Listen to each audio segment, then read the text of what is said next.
Hi, I'm Andy McFarland with Utah Technology Magazine. We are here with, Jason Hopai. I'm Lehua Sparrow.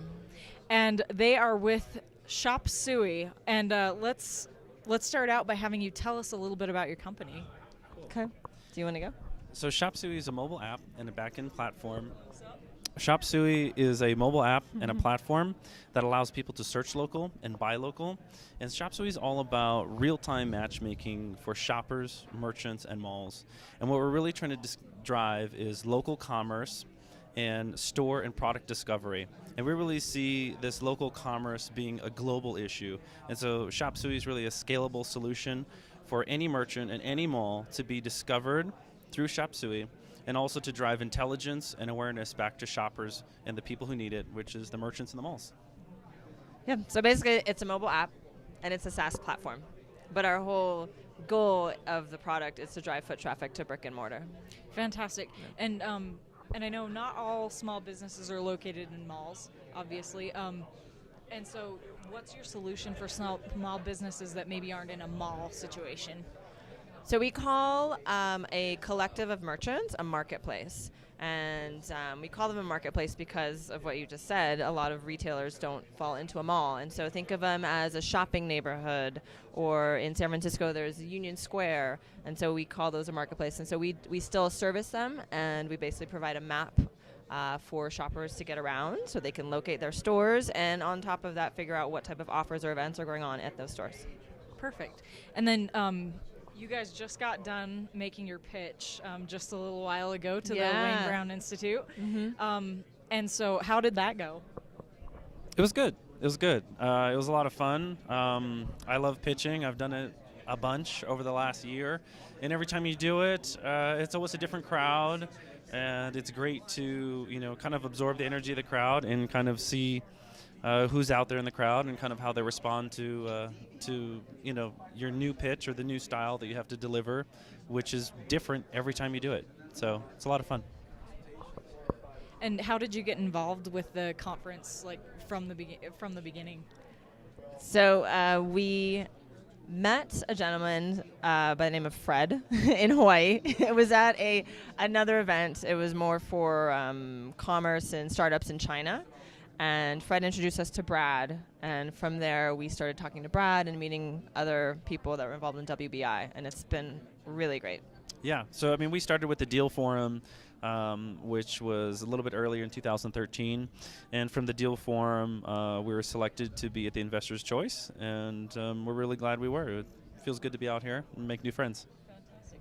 And have you been received well? Like how have people been reacting to the product? People like it.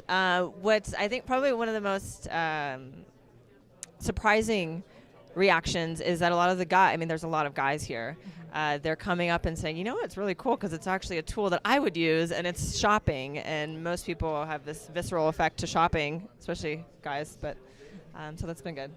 Fantastic. And then how would our viewers, our Utah Technology Magazine viewers, download the app? Where would they go if they're interested in checking it out?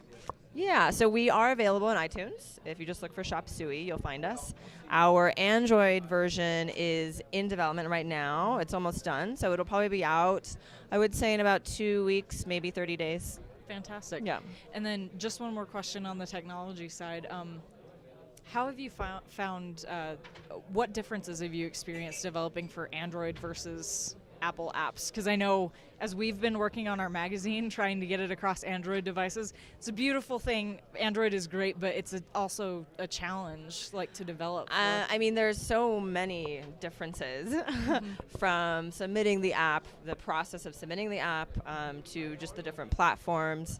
You really want to figure out your mobile strategy to determine what platform you want to develop on for an app.